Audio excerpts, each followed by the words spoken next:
Hey bro, I just bought this new book on Amazon. I'm so keen to read it. What tier is it on the tier list? What? No, I just searched it on Amazon and I found it. Bro, so you're telling me you bought a book that could be a B tier or God forbid lower? Dude, it's written by a Nobel Prize winner. Like, it has to be good. That's not what the tier list says. You're wasting your time. Just read the S tier books, bro. Let's pause there. This whole book tier list trend is bad. Like, really bad. Maybe even worse than my last TikTok trend video about romanticizing books. And that was really bad as well. At least in that video, people had books in their hands. Now people just watch book tier list videos and can't decide what book to read. If you're one of these people struggling to find a book to read, hop on Amazon, look up what you want to read, and buy the first book on the list. It's that simple.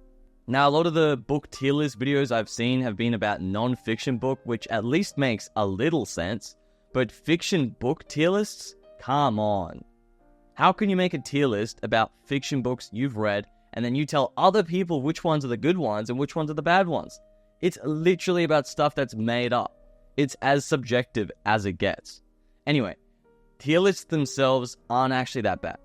I personally have a tier list of the best and worst books I've read in Notion away from everyone I know, because that's what a tier list is. It's a subjective portrayal of the books that I personally found good to read and the ones that I didn't enjoy.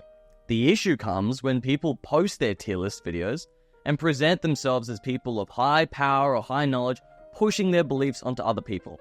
This book is the best. You should read this book. No, this book is bad. It's a C tier book.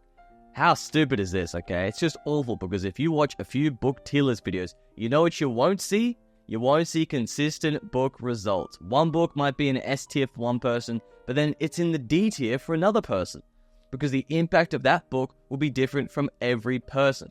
Now, a book's position on the tier list is all about impact. If a book had a low impact on somebody, then they will naturally place it lower on the tier list. Every book that I've read that has had a huge impact on me is rated very highly on my personal tier list. But the books that didn't really impact me are rated much lower. Who would have guessed? So let's say someone who knows a lot about real estate reads Rich Dad Poor Dad, which is a book that introduces people to real estate and money in general. It's a beginner book, okay? That book won't really have a big impact on this person because they already know so much about real estate. So they're very likely to place the book much lower on the tier list.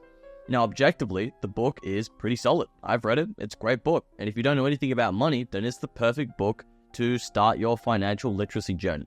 But if you've watched this person's book tier list video and you see them place Rich Dad Poor Dad very low, you're probably never going to read it, even though it's a perfect book for you. Another super big no-no is that we live in a time of great technological growth, which is great, right? Amazing. But this has also made our world appear much smaller and move much faster. Everyone is on this hustle, okay? Trying to get as much done as possible in as little time as possible. They're making phone calls, checking emails, attending meetings with barely any time to relax, because relaxing, God forbid, okay? This mindset has even infected books as well, because now people only want to read the good books to not waste their time on reading anything that isn't good. They believe if they read all the S-tier books, they won't have to read any more books, and then they can be more efficient. Now, if you're doing this for fiction books, I don't really know what to say. If you're reading all the S-tier fiction books, good on you, man. But if you're doing this for non-fiction books, at least that mindset kind of makes sense, and that's really how I viewed reading when I got started. I'm just going to read all the high-tier S-tier books, and then I'll be done. That's the issue, though. You're never going to be done, because learning is a continuous journey, a journey that truly never ends. A really great quote from Charlie Munger that kind of sums this all up is, "In my whole life, I have known no wise person who didn't read all the time. None. Zero."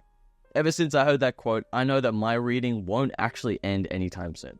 I try to read about one book a week, so if I make it to 80, please, I will have read maybe just over 4,000 books. I'm sure there isn't 4,000 S-tier books, so I'll have plenty of books to read as I grow older, which won't be S-tier.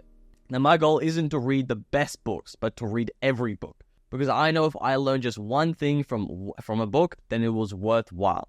The same can be said about fiction books. Let's say you read all the S-tier fiction books. Now what? If you just rush through all the good books, then you will be left with just the bad books, okay? This mindset is it's really stupid, honestly. So please don't think like this. It's all about efficiency, but ironically, it's more efficient just to pick up a random book and start reading that, rather than worrying about which book you must read. It has to be an S tier book. Pretty much, long story short, just stay away from the book tier list videos, okay? Because reading is about personal growth, and listening to other people tell you what to read is only going to stump your growth. Read books that you think will help you grow and you think look like a good, interesting read. And don't hesitate to buy them, okay? Books contain invaluable knowledge worth every penny, so no price is too high when it comes to books. Thank you guys so much for watching this video. I hope you learned something new. Please, God forbid, stay away from book tier list videos, and I'll see all of you guys in the next video. Take care.